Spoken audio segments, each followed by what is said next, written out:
We have heard some strange food yearnings in our time, however, none more so than this woman who likes only eating on kitchen sponges.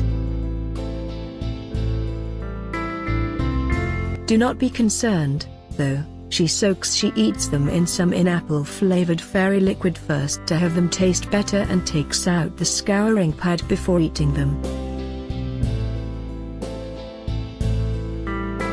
23-year-old Emma Thompson suffers from an OCD-type illness referred to as pica that makes her yearn for items without nutritional value at all. She supposedly began eating bath sponges from the age 3, before coming to a decision she favored the taste of kitchen ones. Sources say Emma spends $9 every week on sponges and gorges herself on up to 20 of them daily. To be fair, other than a brief bout of tonsillitis, Emma hasn't actually had any medical side effects from her guilty pleasure snack and has no plans to stop anytime soon.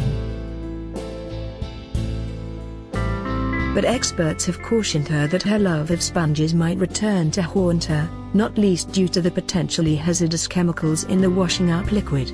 It may result in nausea, vomiting, diarrhea and abdominal pain.